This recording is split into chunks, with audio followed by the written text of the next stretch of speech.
analysis. Today I want to talk a few minutes about the quote-unquote trade war, or at least what you're being sold as a trade war, what Trump's attempting to do, because the media, by and large, is just lying out their ass. The market reaction to it, which is not surprising, fear, and what really is going on, because I don't think anybody's telling you the truth about this. Okay, before I get into that, if it's your first time here, welcome. Thanks for stopping by. If you like this sort of content, please like, subscribe, share. Tell your friends and neighbors, join the conversation. We're glad you're here. And for our regular listeners, welcome back. Now, this one's probably going to be a little long. It's hard to cover as much as I need to cover and keep it concise and short. This isn't bumper sticker. This isn't, pro right-wing, pro left-wing, any of that. This is going to be try to explain what's going on, what Trump has said he's trying to do, what Trump is attempting to do, what the media is saying, which is totally not true a lot of the time, and what a lot of the fear-mongering, particularly around the market, is going on. Okay, so first of all, let's talk about what happened. 5 days ago or so, August 2nd, Trump announced reciprocal tariffs against nearly every nation the U.S. trades with. If you weren't aware, the United States has embraced a ridiculous trade policy with many nations. Many nations we trade with have very high protective tariffs on goods being imported to their markets, while the United States has very low to no tariffs for most of them to import their goods to the United States. I think the most favored nation status import tariff is like a couple percent for most things, if anything. And items under a certain value don't get tariffed at all. So, with that said, what's going on here? Trump has said, well, nope, we're tired of that. We're going to place tariffs on goods you import back to our country, and we're going to make it a little more fair playing field. Now, the media and the powers that be and the establishment have tried to declare this as a trade war, and I don't think that's what's going on here. Not at all. I don't think Trump wants a trade war. I don't think that's what he's looking for at all. What he's trying to do is get a more fair trade agreements with these nations. It's insane that South Korea and Japan have very high tariffs on U.S. goods, while the United States has relatively low or no tariffs on their imported goods here. Why does this matter? Well, for the last 3 to 4 decades, we have exported so many jobs. Manufacturing has been offshored in so many ways. You'd have to live in a cave to not see it. All you got to do is drive around any of these small factory towns, the mill towns, any place that used to do large-scale manufacturing in the United States, and you can see the decimation that has been going on for decades there. It's blindingly obvious. It's part of the reason Trump has been as successful as he has been, is because he has said, I'm tired of this, we need to do something about it, and he's the only person who could make that argument, particularly in 2016, not because it wasn't obvious to people on both sides of the political aisle, but because the people that fund both sides of the political aisle want this to happen, need this to happen, profit from this to happening. So if you were going to go out, say, as an established Republican politician or established Democrat politician, and really do something about trade and trade imbalances and tariffs and worker protection and manufacturing and all this other stuff that you claim you care about in the middle class, you would never get funded. The powers that own both these parties, the establishment funding, would have killed you in a heartbeat. They would have cut you off, and your campaign would have been done, which is why Trump was the only one in 2016 who could talk about free trade and the exportation jobs. Nobody was talking about that before Trump, or illegal immigrants for that matter. No one. It was a non-issue in terms of political class things, because they were owned by people who wanted the status quo. They wanted those things. Okay, so what Trump did, said, this isn't fair. We're going to raise tariffs on everybody that imports to us to reciprocate to what you are doing to us. Now, is Trump's goal here is just, we're going to just do this to raise money for the federal government? There has been talk about using tariffs to replace the income tax, and that's a possibility, but that's not really what's going on here. What Trump is trying to do is get these people to come to the negotiating table quickly and get more fair trade agreements. And we've already seen it happen. We've already seen Vietnam agree, not a big trading partner, but still a trading partner, agree that they will drop all their tariffs on U.S. goods to zero if we reciprocate. Israel, even before it was same day, I think they came out. A couple hours later said, we'll drop all U.S. import tariffs to zero if we get the same thing. Other nations have come forward. UK is certainly going to renegotiate. Most nations will. Most nations will. And this action by Trump forces this all to happen very quickly. You got to understand, what would the status quo be if we wanted to renegotiate trade agreements with these nations? Oh, we'd have some low-level bureaucrats talk to their low-level bureaucrats, right? And they would bounce back and forth for weeks, months, or years, and probably not much would change, right? At the end of the day, years would go by and there'd be a small, slight change. By Trump doing this, he has forced it to be the top issue across nearly every organization. He has bumped it to priority number one, or darn close, for nearly every government. Why? Because most governments have a huge trade with the United States, okay? For example, the UK, almost something like 15 to 20% of their entire GDP is imports to the United States. Canada, about 20% of their entire GDP are exports they put in the United States. And by UK should have been exports. That means 20% of their entire economy is manufacturing goods to sell in the United States. I don't think UK is like 14 or whatever, but Canada's definitely 20. Germany, 10% of everything Germany creates in its GDP, every 10% of its GDP are goods exported to the United States. France, 7.5% of its economy are goods being created to be imported to the United States. To be exported to the United States. Germany, 10% to be exported to the United States. Right? This is the kind of trade imbalance that exists. We import a lot of stuff. We're the biggest economy on the planet. No one else is close. China is probably the second closest at 17 billion. We're like 27. We're like 27 trillion. China's like 17 trillion. The entire EU is about 20 trillion. Those are the three big players. All right. Everybody else can't afford a trade war with the United States and doesn't want a trade war with the United States. South Korea, right? Notoriously known for their protective tariffs, have already said they were going to renegotiate. They want to negotiate. This is why Trump did what he did. He's going to force these people to react quickly and get these deals in place. Right? The tariffs. Now, what's going on with the market? Well, the market is driven by two things. And if you haven't heard this before, I'm surprised. But if you haven't, let me tell you. It's driven by two emotions, and they're not really great. They're not the better of human angels, shall we say. These emotions are greed and fear. When people are fearful, they pull back. When people are greedy, they want more. These are base human emotions. Okay? That's what drives the market. So Trump, by introducing these reciprocal tariffs, has introduced uncertainty. Okay? Uncertainty breeds fear. No one can say for sure if what Trump's doing is going to be successful or not. I do not sit here and tell you Trump is going to be successful with what he's trying to do. I also do not sit here and say it's going to be unsuccessful. That's the difference between me and most of these folks out there that are scaring people. The people out there scaring people, telling you it's horrible, it's the end of the world, it's going to shrink the economy, it's going to destroy, we're going to go into recession because of these tariffs. Those are people who are invested in the status quo. They like things the way they are. They don't want a radical change. Why? Because it benefits them. The system in place today, they benefit from. They want it to continue because they're the ones benefiting from it.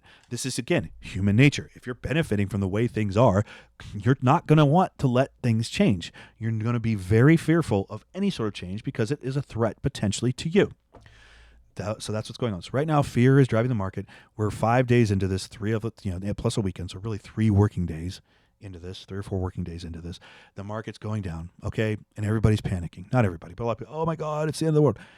Bullshit. It's not the end of the world. First of all, we all know the market is overpriced. It's been overpriced for a long time. It was going to have an adjustment.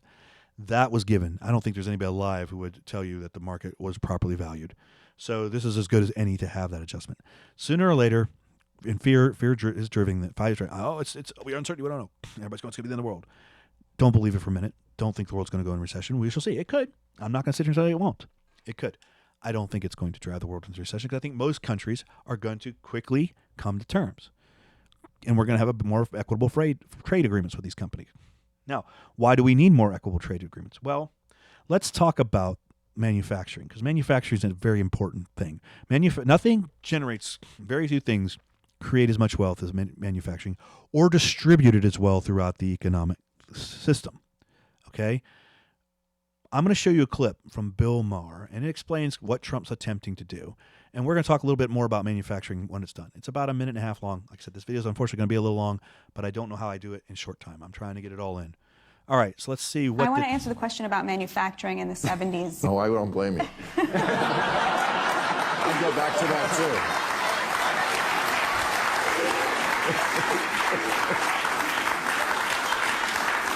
So the reason people want to go back to the 70s is in the 70s, the largest share of our GDP was in the middle class. And that was not separate from the fact that 25% of our economy was in Right, manufacturing. the largest share of our GDP. Was in the middle class, the biggest chunk, the middle class, Most people of who what are was middle produced income. came from the middle, and now it Yes. comes from what? The rich. Now, the top 20% controls over 50% of the GDP. Our economy was an upward funnel of wealth, and the largest share, which used to be in manufacturing, which gave a lot of working class people a middle class standard of living, now the largest share is in real estate and finance, meaning that asset-rich Americans are controlling over 50% of the GDP, and they have left the working class out of all of that prosperity that was generated. That manufacturing is still being done. It's just being done in other countries. It is still For wages making, we will not work for. That's exactly right. You're right, Bill. That's what the tariffs are for. They are to make American workers more competitive in the global market. Why are we Right. accepting that there should be a race to the bottom? You know, China, what is its competitive advantage over us? It's that it pays slave wages. Why should we accept that? They're still manufacturing our PPE, our pharmaceuticals, our cars. They're making all that stuff. Trump says there are 5 industries that we cannot have any kind of national security without having a stake in them. Pharmaceuticals, lumber, steel, aluminum, and I forget what the 5th one was. But these are really important, that we have a stake in the manufacturing of the things that we need as a nation, so that when China decides that it wants to go to war against us, we're not relying on them for steel and aluminum in order to fight them. Okay, well, at least that's an answer. I love that. At least that's an answer. No, Bill, that's been the answer. I've made that argument since the 90s. I am a conservative libertarian, and I have made this argument since the 90s when they were talking about giving China most favored nation status, which should have never happened. In any sane world, that should have never happened. Okay? But it did. Many countries have protected and special treatment by the United States as import to us that are not our friends.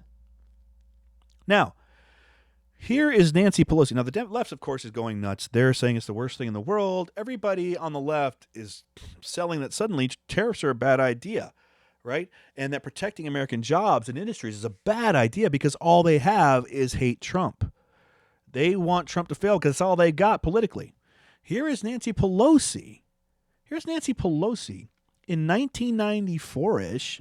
I don't know. It says 1996. Talking on the phone about it. How far does China have to go? How much more repression? How big a trade deficit and loss of jobs for the American worker?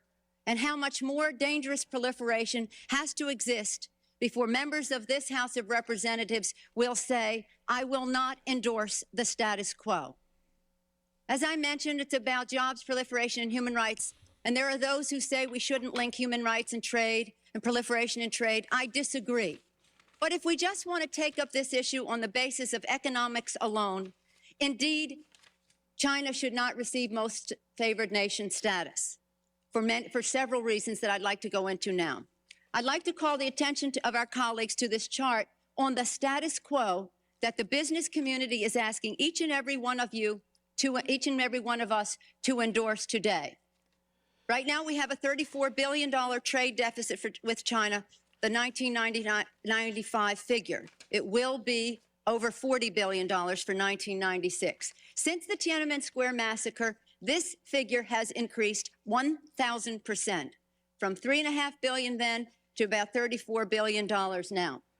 In terms of tariffs, I think it's interesting to note that the average U.S. MFN tariff on Chinese goods coming into the United States is 2%, whereas the average Chinese MFN tariff on U.S. goods going into China is 35%.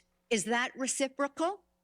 On exports, China only allows certain industries into China, of U.S. Industries into China, and therefore only 2% of U.S. exports are allowed into China. On the other hand, the U.S. allows China to flood our markets with a third of their exports, and that'll probably go over 40%. And it's limitless because we have not placed any restriction. In terms of jobs, this is the biggest and cruelest hoax of all. Not only do we not have market access, not only do they have prohibitive tariffs, Not only are our exports not let in very specifically, but China benefits with at least 10 million jobs from U.S.-China trade. The president, in his statement requesting this special waiver, said that China trade supports 170,000 jobs in the United States, 170,000 jobs, whereas our imports from China support 10 million jobs at least. Fact is that U.S.-China trade is a job loser. And one of the reasons that it is because well, first let me just make another. Okay, I'm not going to stop there. But as you see the point, this is Nancy Pelosi. Doesn't she sound a lot like what Trump has been arguing? This was President Bill Clinton who pushed this, by the way. This was 1996. Now, again, this is a Democrat. This is them making the same arguments Trump is making. Okay? And the Democrats have had control of the House, the Senate, and the White House many times since 1996. Have they done anything about any of this? Of course not. Have they complained about it here and there? Sure, they've given it some token attention to get votes. But did they do anything about it? 30 years, folks, nothing. Because they're not going to. Why? Because they're owned by globalists. They're owned by people who want this shit. The Democrat Party completely is owned by globalists. The establishment class of America is completely owned by globalists. Okay? The Democrat Party is a wholesale, utterly owned by globalists. And a good bit of the Republican Party is too. Both sides were until Donald Trump showed up. When you understand that, you understand why they are willing to do anything and everything to destroy him. Because they had control of the entire system. The Republicans were on board with all this crap too. They're completely lock, stock, and barrel. Why do you think Trump could march through in 2016 running on closing the borders and ending this free trade crap? Why do you think he was able to do those things? Because it wasn't like it wasn't obvious. All you had to do is travel these small towns, these mill towns that have been decimated, these manufacturing plants that are no longer there. These small towns have been decimated across the United States, upper Midwest, everywhere. North Carolina, the textile industry, the furniture industry, right? Didn't matter where you went. You could find it all across this nation, and nobody cared. They would give you lip service on TV, but when it came to actually doing something, nobody cared. Why? Because both parties were fully owned by globalists who wanted this. Trump was the first person who didn't need their money. So it wasn't like Republicans or Democrats didn't see and notice. They knew, but if they would try to run on those items, even though they would be popular with the electorate, they would instantly be cut off by their fundraisers. The people funding and owning them would cut them off and attack them and destroy them. So nobody touched that. Trump was the first person willing to do it. So here we are. Now, getting back to this. So, yes, manufacturing creates jobs. Understand that, okay? Manufacturing, first of all, let's get back to the whole trade thing. Trump doesn't want a trade war. Trump just wants more equitable trade. And by him creating these high tariffs or doing these tariffs, he has forced every country that deals with the United States to suddenly make trade agreements the number one priority. If he had not done this, what would have happened if he was trying to accomplish it? Oh, some low-level people would go and talk to their low-level people, and they'd debate for years. And you might have an agreement here and there after years or months or whatever, and not much would change. Trump doing this instantaneously made worldwide this the number one priority for almost every nation on the globe. If they trade with the United States, if they're a U.S. trade partner, and they had protective tariffs on their countries, instantaneously it's now number one priority. So most nations will indeed come to terms with the United States, and quickly. I believe that. Now, there are a few entities that can. There's not many entities out there that could sustain any kind of trade war with the United States. There are really only two, at least at last length time, if they interact with the United States in trade. That being the EU and China. The United States economy, their GDP is $27 trillion a year. Do you understand? Nothing else comes close. The entire EU's GDP is about 20 trillion, and China's about 17 trillion. Okay? EU and China are probably the only two that could even try to have a sustained trade war with the United States. Most nations, if you look at their GDP and what percentage of their GDP is exports into the United States, it's a very high percentage. The EU as a whole is only about 5% of their exports go to the United States. 5% of their GDP, not 5% of their GDP are things made to export to the United States. However, that amount varies greatly nation to nation. For example, Germany, about 10% of their entire GDP are things being manufactured and sold to the United States, exported to be sold to the United States. France, 7.5% of their entire GDP are things being made to be exported and sold in the United States. So while the overall GDP of the entire EU is only 5%, because there are nations in the EU that don't export or don't have a whole lot to do with the United States, counterbalance it all. But as a whole, it's 5%. But there are nations where it's as much as 10% of their overall economy. Germany is one of the biggest economies in Europe. France is number 2. I think Italy's number 3. That are part of the EU. UK would be up there too, but UK is no longer part of the EU. So these nations, I don't see the EU being a long-term trade war with the United States because I just don't see it. It's a fractious organization. Now, the counter-argument to that is that the globalist oligarchs do have undue influence in Europe, and rather than watch their globalist visions die, would they be willing to throw the world into chaos and a global recession or depression rather than see things change? That is a possibility. That is a possibility of the EU, that they would engage in long-term trade war just so they don't have to give up on their globalist dreams. It's possible. But realistically, it's such a fractious organization, and the big countries that subsidize a lot of the little countries are the ones that are going to be hurt the most if this happens.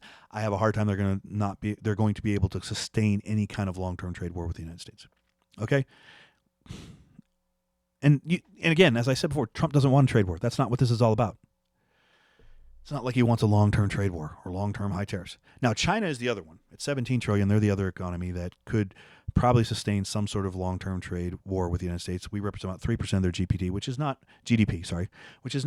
huge. It's a good number, but it's not the end of the world, 3%. However, and China is going to do what China wants to do, what they feel is there. So they certainly could decide they want a long-term trade war with the United States. And that would be disruptive. Don't get me wrong. 13 or 14% of everything we import comes from China. In terms of percentage of GDP, it's like 2%. So it's not the end of the world. It's significant. But there's no doubt it would cause some short-term pain if we got into a trade war with China. But do not think China's already in an economic not great place, right? They are not. Their growth is stalled and stagnated. They're growing at about 5% as opposed to the huge numbers they used to be throwing out. They've been as low as 2%.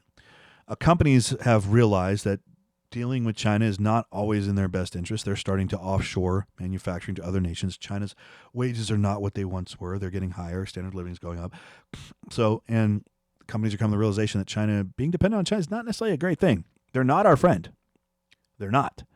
So there has been movement out of China into other nations. People are investing other places to build their new manufacturing plants, et cetera. Now, I'm not going to lie to you and say, hey, we get in a trade war with China. It's not. It's going to be all fun and fun and happy times. It's not. It will be trouble, at least in the short term, because it takes a while. If you decide, hey, I've got this huge manufacturing plant in China, it's going to take a while to build a huge manufacturing plant somewhere else. It's not going to happen overnight and get it up and running.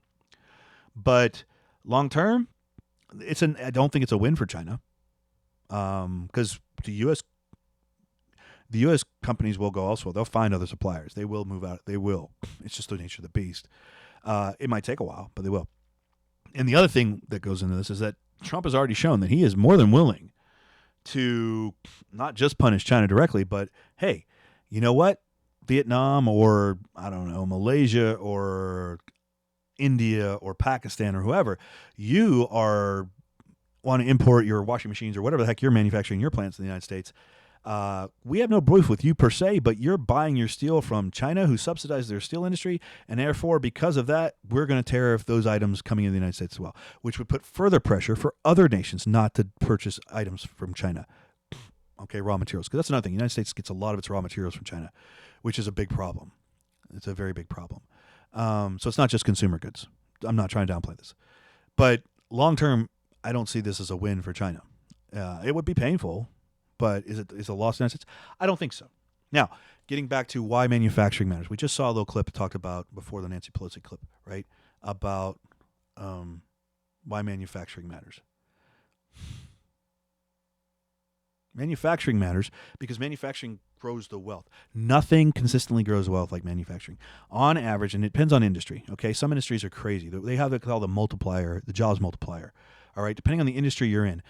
That means when I directly employ somebody in that industry, the multiplier says that this many additional jobs will be created to support that person. For example, if I have if a plant and I hire a person at plant, that's going to create 3.2 jobs. That's the multiplier for manufacturing across the board. And it varies widely depending on what type of manufacturing you're doing.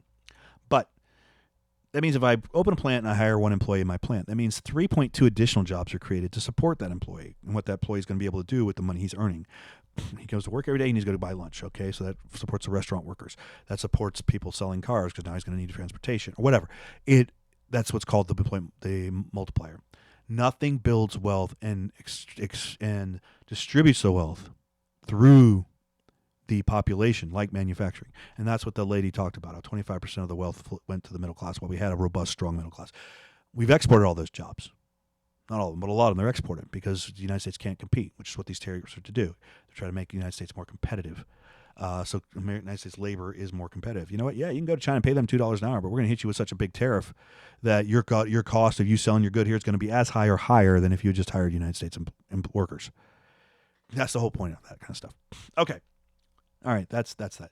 So manufacturing, to put that in perspective, right? 3.2 is a multiplier on average, and it varies. In some industries like petroleum, it can be as high as over 100 people. A refinery. If you build a refinery, the economic impact is huge. The job multiplier of a refinery is obscene. For every one direct employee in that refinery, 105 additional jobs are created. 105. That means if you build a refinery and it hires 1,000 people, right? I'm not saying you're going to hire, but just using it as say it hires 100 people in the refinery, directly hired by the refinery. That means you now have 10,000 additional jobs that are being created due to those 100 jobs directly at the refinery to support that refinery's operation. That's the kind of just craziness and growth you get from manufacturing. Okay? So I don't know what's going to happen. Let's talk about the stock market. I think we talked about it, right? Fear drives the people. They're afraid. Status quo isn't good, so they're selling their stock. Oh my God. And it's been 4 days. Relax, guys. We don't know what's going to happen. It could be something bad. It could indeed be bad. It could collapse. It could be bad. It may end up bad. But it also could be good. If we reshore jobs, if we have tariffs that work, if we have trade agreements that make sense, it's going to grow the U.S. economy like never before. It's going to grow the U.S. job base like we have not seen probably in most people listening to this lifetime. If you're under the age of 50,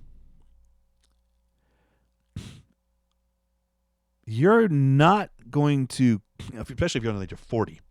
50, I'll give you. But if you're under the age of 40, you probably are never going to remember a time in your life where you could see the potential job growth, particularly among the working class population, that you are about to see if this is successful. Because during your lifetime, those jobs have declined as a percentage of our economy over and over and over again. They have not grown. Could it be successful? Could it be a disaster? Absolutely, it could be a disaster. Is it going to be successful? It could be successful too. No one knows. So those telling you it's the end of the world, they don't know. It could be. I'm not going to sit here and tell you this could be success. This is going to be successful. It's a gamble. Trump is taking a very big gamble. I think the odds are in his favor. I think that doing this is good long-term play. It will be short-term pain. And I don't care about the market per se. I mean, I care. I have money in the market, but like the market is driven by fear and greed. If you're losing money, you're afraid, you sell. Prices go down, right? You're greedy. You want to protect what you have. You sell it if you're afraid of losing it. But sooner or later, the market will be at a stable where it looks like a good deal. And we all know the market's overvalued. Everybody with a brain that functions has been saying for years the market is overvalued, right? The stock market growth is not driven by anything other than exuberance. So this correction will happen. Do I think this is going to be a long-term recession? I don't think so. But could it? Sure. So anyway, we'll see how this all plays out. We'll see how it all plays out. But those people telling you this is the end of the world, they don't know. It could be. It could go very, very badly. It's a risk. It could go very, very well. If it goes well, it's going to go very, very well. Are we going to end up in a trade war? I don't see that long term. I could see the EU trying to, but it's such a fractious organization. How many countries? They all have different, impacts from this. They all have their own agendas. I think it'd be very hard to keep the EU unified, especially when the EU is basically the richer countries subsidize the poorer countries in other ways.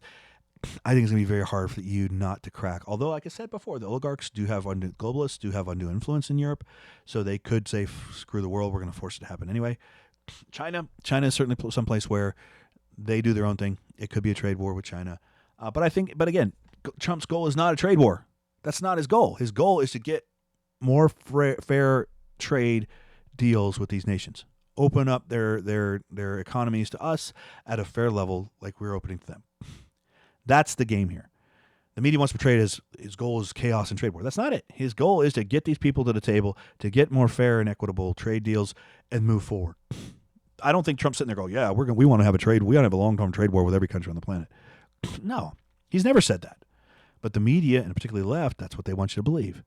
So let's see where it goes. It's been a few days. I don't think you're going to know one way or the other which direction this is going to go for potentially months.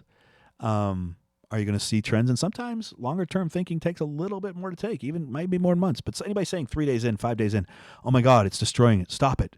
No, those are people who have an invested interest in the way things are and do not want any kind of change. All right, guys, that's all I got. I hope you have a great one. And with that, I am out.